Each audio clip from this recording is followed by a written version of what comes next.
Okay, we talked about the platform Sutra on the Prajna chapter. So last time our talk was on Sunday, September 17. Today we're gonna continue. At the end of the last talk, we were talking about if the Buddha was forcing us to do something, it would be like holding a sword in one hand, and then the other hand with the sutras, saying that if you don't let me liberate you, I'll take your life and let you die. Of course, the Buddha will not do that. It all depends on the causes and condition that the Buddha will help us. Now we continue on. Now, if you come to the center on your way, and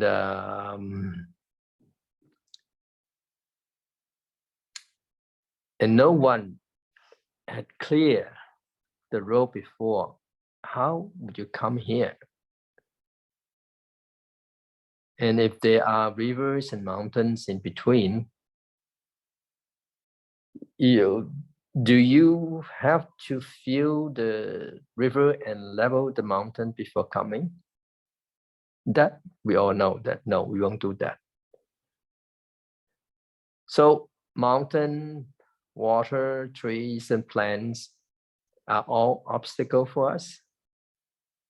But in places with obstacles, you simply go around them. It's just like driving from one place to the other, and along the way, there are could be that there are accidents on the highway, and there are traffic, a lot of traffic on the way. So what would you do? What you do is that we just take a detour going another way, and it could be that we reach the destination a little bit late, but we'll still reach our destination. So that is to say, when we encounter obstacles, then of course we won't risk our life in level them, or of course a little bit exaggerate that we will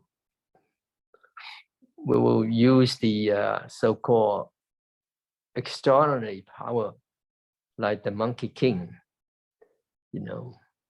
just to somersault over the mountain. All these referring to obstacles. But with wisdom, you look at these obstacles and say, I don't need to level them or touch them. You take a detour and of course walk a little bit longer, and you reach your destination. And this is called unobstructed.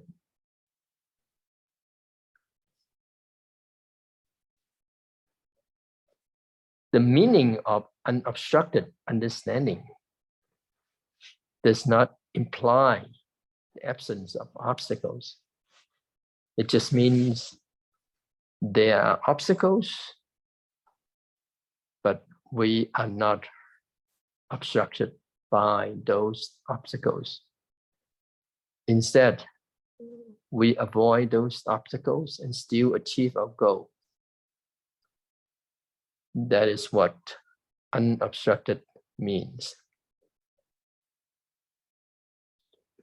Well, someone may say that politics is about compromise, because if individuals hold on to their own opinions, it would be impossible to reach an agreement.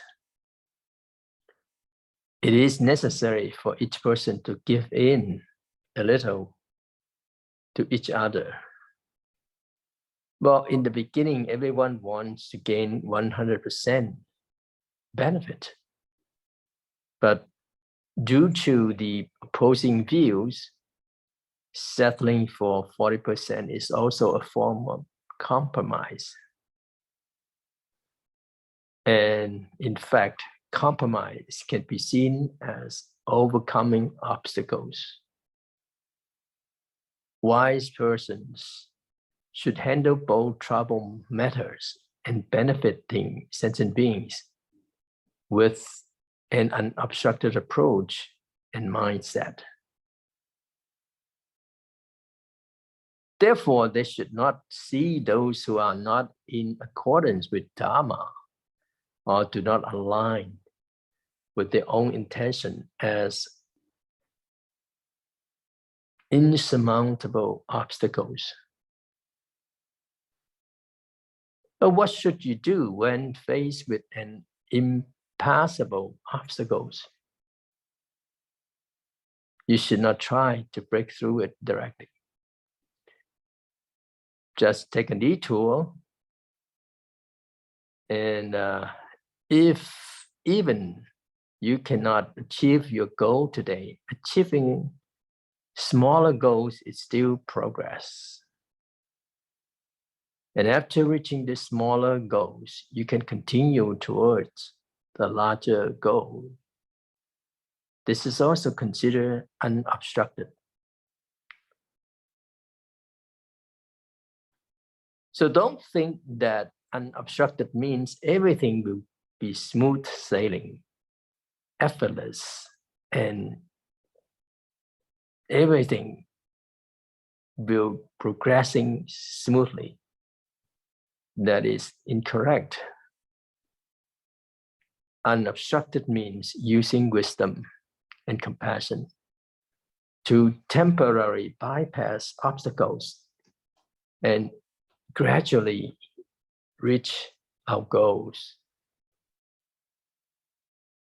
Have you heard the saying of every family has its own difficult sutras to recite?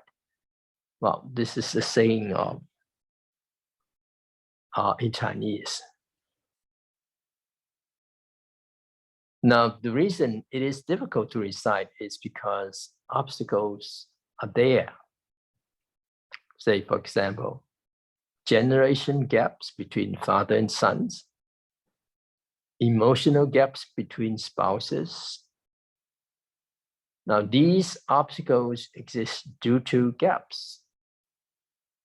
Therefore, every family faces its own difficulties. Each person has a difficult sutra in their mind, meaning they cannot break free from themselves, and their self-problem cannot be resolved. Conflicts between reasons and emotions often lead to troubles in decision-making and handling situations. These are internal obstacles. What should you do when faced with such obstacles? Well, we should apply Chan or Buddhist teachings there. Our teacher, Master Seng Yen, suggests that the best method is just ignore it, to ignore it.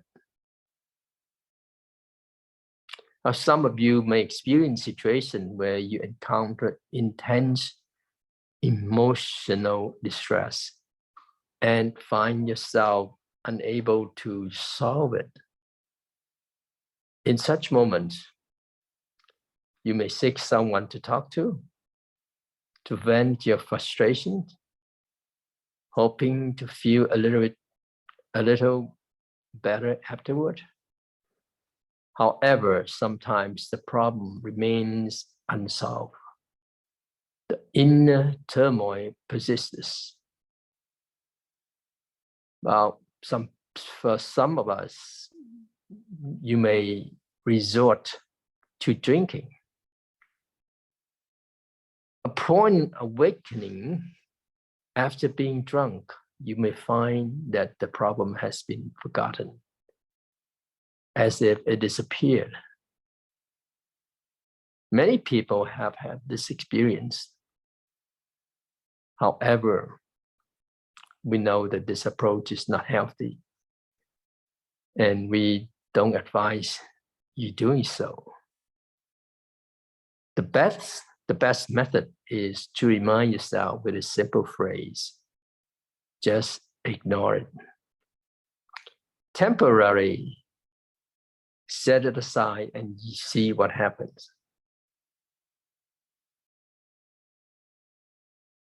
So if, when encountering difficulties or when faced with a difficult sutra, you can remember the 3 words, just ignore it. Then every household will have a copy of the Diamond Sutra for you to recite. In the sutra, the Prajnaparamita Sutra refers to the Diamond Sutra. If you can always remind yourself to say, just ignore it when faced with obstacles, then you will transform a difficult sutra into the Diamond Sutra. So with this, now we come to another passage, and let's read the translation first. Good friends, all the sutras and all their words, the 2 vehicles of great and small, and the 12 divisions of the canon, all these were established because of people and could only have been established because of the wisdom nature. If there were no people in this world, all the myriad dharmas would be fundamentally and naturally non-existent. Therefore, you should realize that the myriad dharmas were fundamentally generated because of people. All the sutras and texts exist through being preached because of people. Because some people are stupid and some are wise. The stupid being the small and the wise being the great.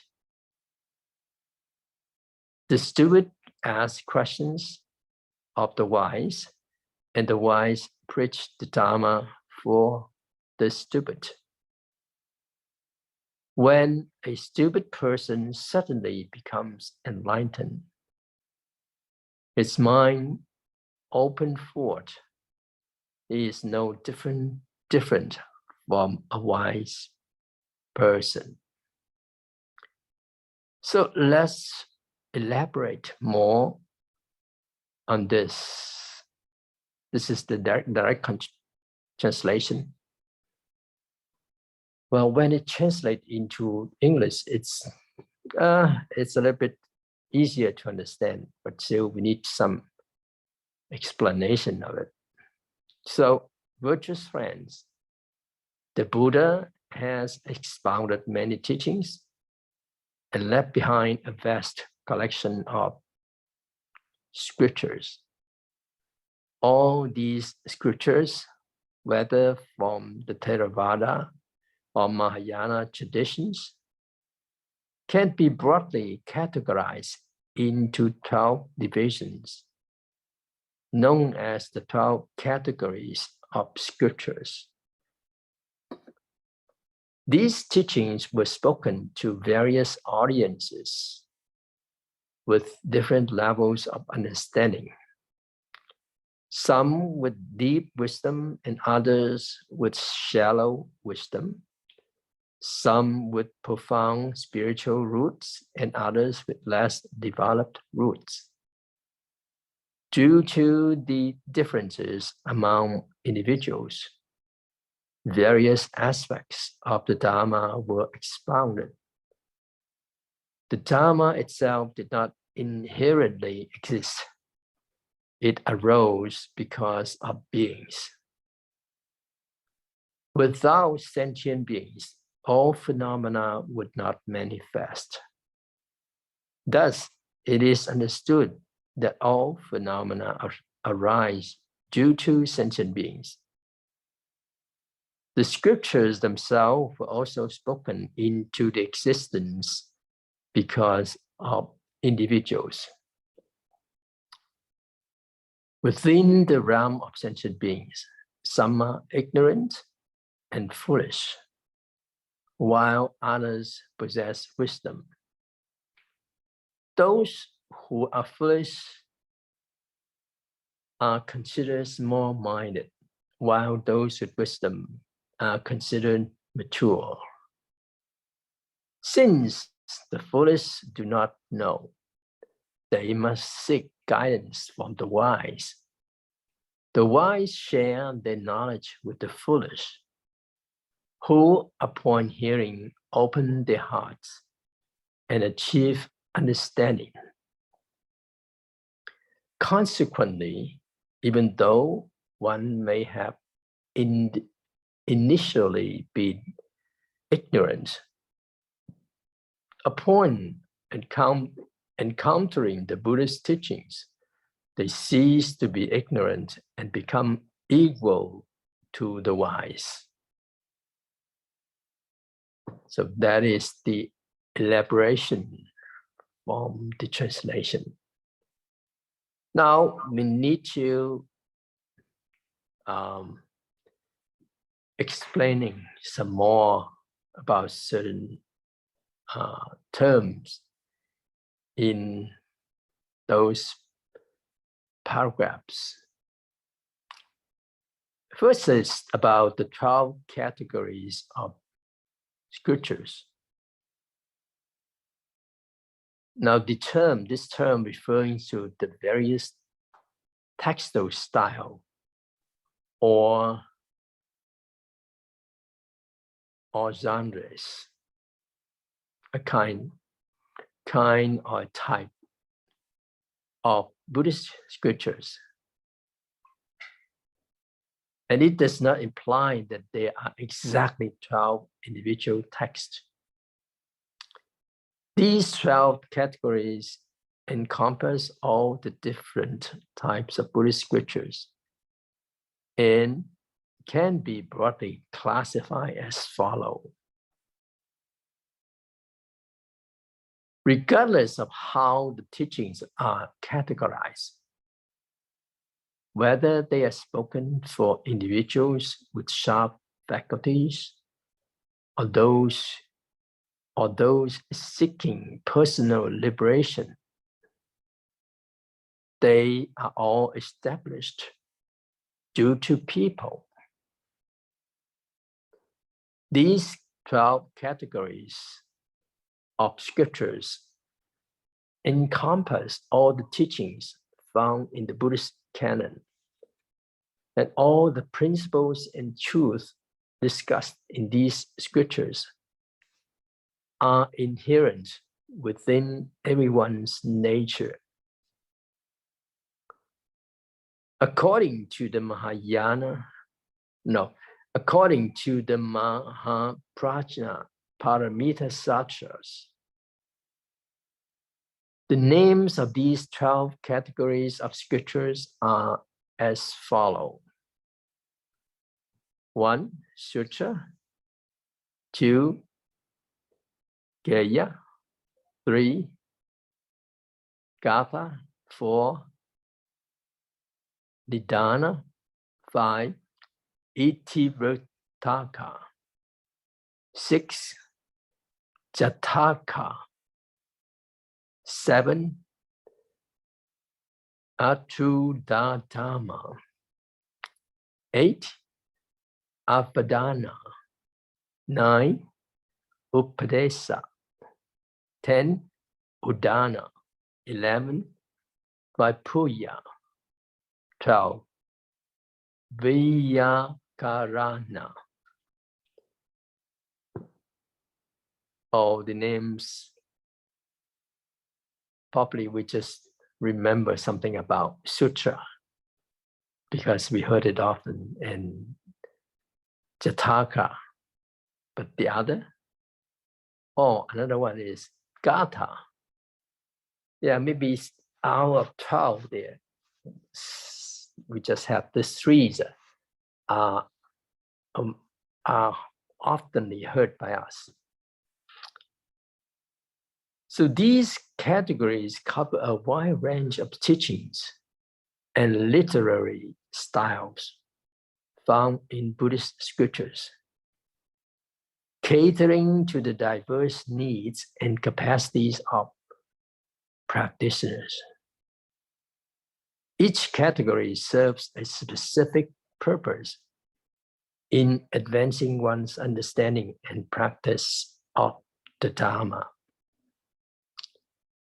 So the first one, sutras, means teaching or discourse and refers to the teachings of the Buddha conveyed in prose. These teachings are tailored to suit the disposition and capacity of different sentient beings. In essence, sutras are spoken in a more conversational style. So this is the first one that we're most familiar with. 2 is a Visaya. It can be translated as song or verse. It represents poetic verses that are meant to be chanted, sung, or recited.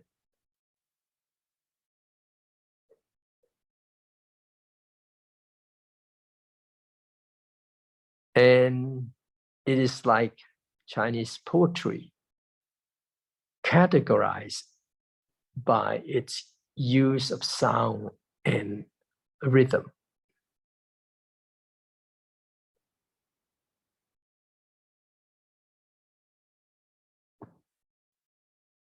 This is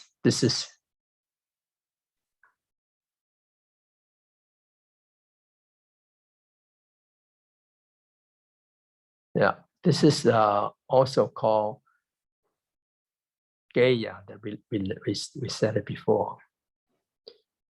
In India, there are many philosophical treatises and scriptures that were transmitted orally through chanting, such as the Mayamaka treatise. In more recent times, modern scholars like Master Yin Shun also wrote about the path to Buddhahood using this poetic form with explanations in both chanting and prose style. Well, additionally, Master Xuan Zhang summarized the teaching of Yogacara into 8 consciousnesses and wrote more than 30 Gayas, collectively known as the 8 consciousnesses, and their detailed regulation Gayas. So this is the second one.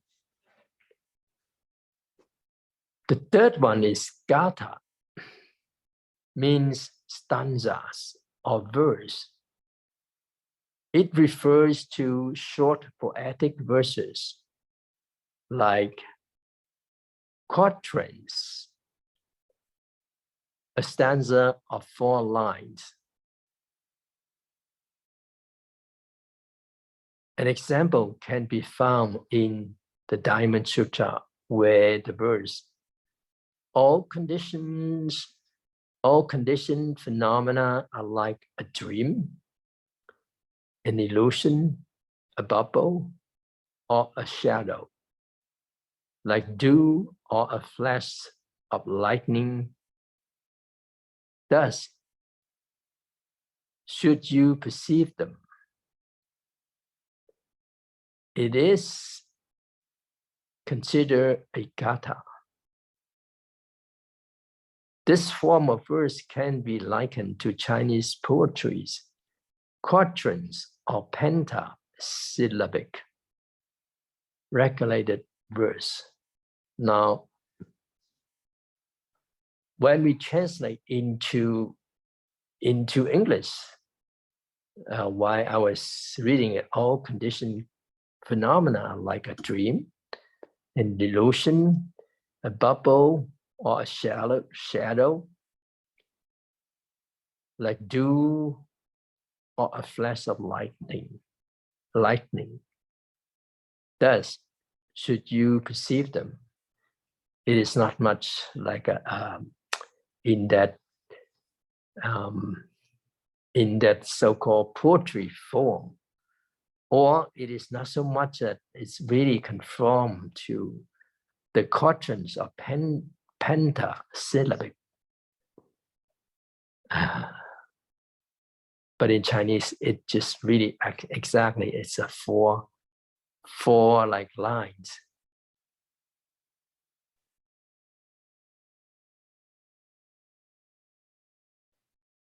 Because in Chinese, it's like this. 一切有为法 is the first one. 如梦幻泡影 that's the second one. 如露亦如电 and the third one. 应作如是观 that's the fourth one. It becomes 4 lines. But in English, it just don't go with that. Okay. So this is the third one, the gatha. And the fourth one, nidana. Translates to cause and conditions. It refers to explanation of causality through stories or narratives. Nidana discusses how certain causes inevitably give rise to specific conditions, and events occur because of those causes. These narratives often serve to illustrate and expound on Buddhist principles. This is number 4. And number 5, Itivataka. Well, we can translate it as instances or narratives. It pertains to the story of the past events involving Buddhist disciples. In the Buddhist sutras, we frequently encounter instances where Sakyamuni Buddha introduced his disciple and explained the circumstances of their actions. He would describe why a particular event happened in the past and the underlying causes that lead to those events. This may include both positive and negative occurrences, as well as karmic consequences resulting from virtuous deeds or unwholesome actions in past lives. So this is number 5. Number 6 is Jataka, means birth stories. These are narratives that recount the past lives of Sakyamuni Buddha as he progressed on the path of bodhisattvahood. These stories describe various events and circumstances involving the bodhisattva and his interactions with sentient beings and disciples throughout his successive lifetimes. That is number 6. Number 7, Adutta Dharma, referring to inconceivable Dharma or profound Dharma. It represents a philosophical style with organized and systematic theories, expounding on profound principles. Number 7. Number 8, Avadana, is categorized using parables and allegorical tales. For instance, in the Buddhist scriptures, various parables are used to illustrate essential teachings. A well-known example is the story of a foolish wealthy man who admired the view of his friend's 3-story house. He asked a construction worker to build only the 3rd story of a house because he liked the view from that level. Now, this parable teaches the importance of establish a solid foundation in spiritual practice before attempting higher levels of realizations. The Avadana style often involves using allegories, metaphors, to convey profound meanings. These different styles of scriptures serve diverse purposes in conveying the Buddha's teachings and are crafted to suit the understanding and receptivity of various audiences. So that is number 8, Avadana. Now we go to number 9, Upadesa. Can be translated as instruction or teachings. Upadesa. In Chinese, it is referring to as debating, which denotes a style of discourse involving debates and question-answer sessions. Now, this is still in use in Tibetan Buddhism, where students will involving in the so-called debatings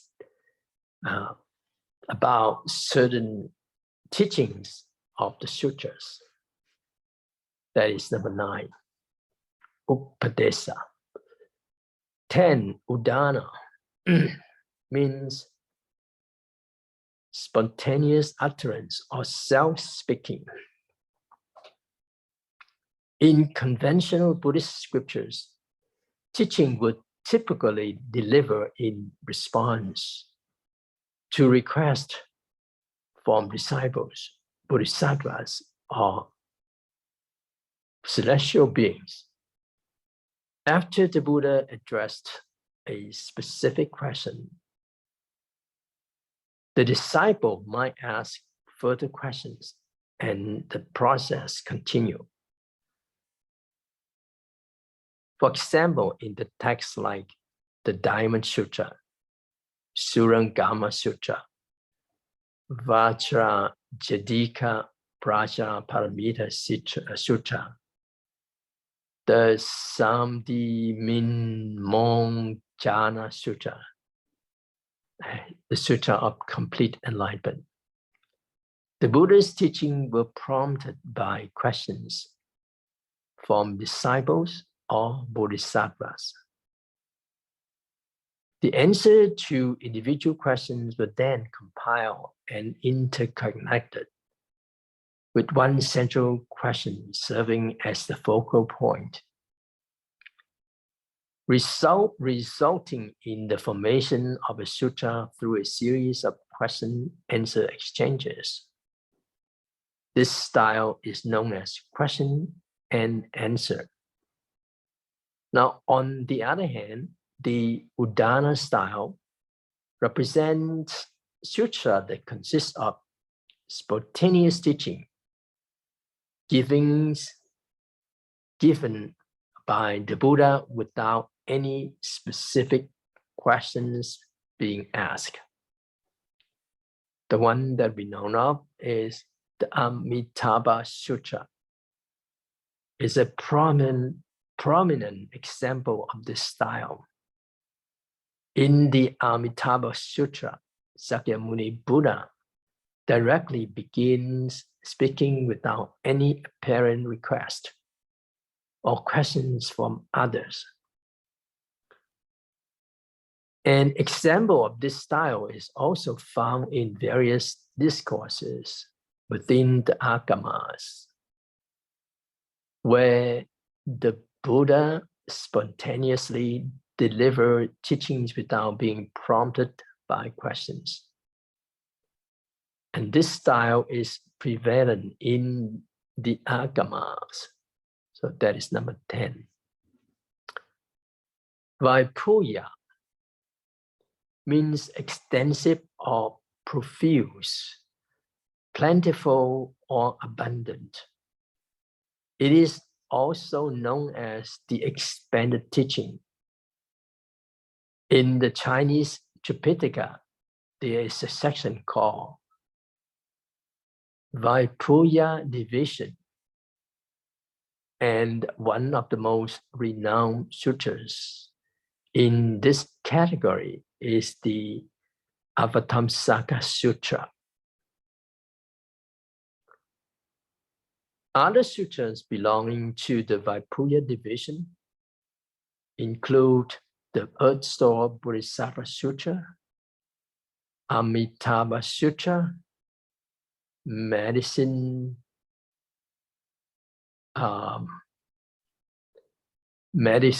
Master Sutra. This is a very rough translation. Surangama Sutra and Vimalakirti Sutra. The term Vaipuya denotes that these sutras are vast and expansive, containing profound and extensive teaching. These sutras primarily represent the Mahayana teaching,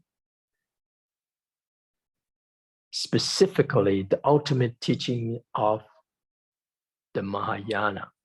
That is 11, Vaipuya. 12 is Vyakarana, means prophecy or predictions. In the context of Mahayana scriptures, Vyakarana referring to instances where the Buddha foretells the future attainment of his disciples. The Buddha might predict when a disciple or bodhisattva will achieve Buddhahood, the name of the future Buddha land and the title they will be known by when they become Buddhas. This is called prophecy or prediction because it foretells the future of a certain disciple or bodhisattva. These prophecies mainly pertain to attaining Buddhahood. In some instances, the Buddha also made predictions for disciples on the Theravada path, foretelling when they would attain arhatship.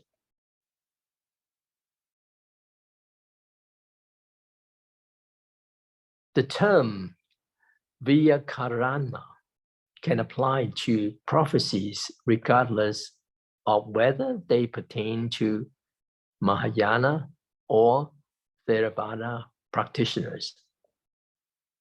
However, in the context of the discussion, the term specifically referring to prophecies about achieving Buddhahood or liberation, nirvana. So the word proof or the demonstration signifies the fulfillment of the prophecy. So, so this is about the 12 divisions or 12 categories of the teachings. Then, well, we talk about cause and conditions. In all things and phenomena, the inherent factor that leads to their existence are called cause, and the supportive or contributing factors are called condition. For example, the rice husk and seeds are the cause, while the soil, rain, air, sunlight, fertilizer, and crops are the conditions. Together, these causes and conditions combine and give rise to the growth of rice plants.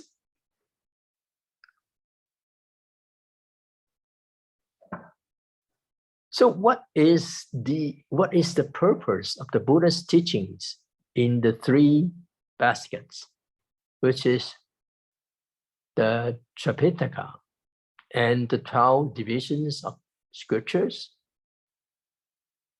It is said all scriptures were spoken according to the people. What does it mean? Throughout his lifetime, the Buddha expounded numerous teachings to suit the capacity of sentient beings. Therefore, the 12 divisions of scriptures are tailored according to the varying levels of wisdom and understanding of individuals. The teachings are given in different ways to address the specific needs of the audience.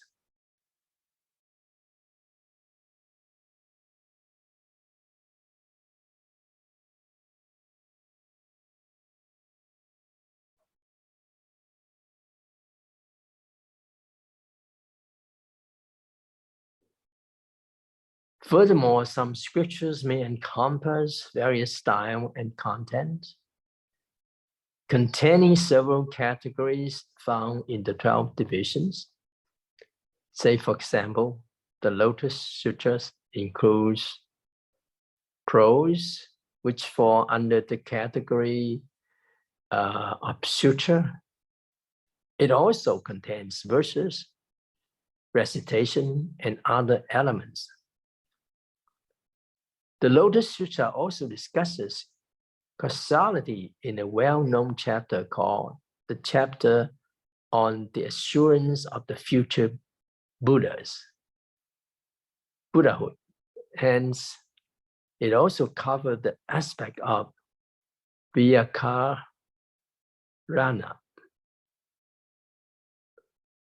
Additionally, it includes parables such as parable of the burning house, parable of herbs, and parable of the poor son. This demonstrates that the Lotus Sutra encompasses various themes. In essence, these diverse styles and content in scriptures serve as skillful means, upaya, to guide and instruct sentient beings. The Buddha taught different doctrines based on the capacities of beings, aiming to help them realize the profound wisdom of Buddhahood according to their individual conditions. Okay, I'll stop here.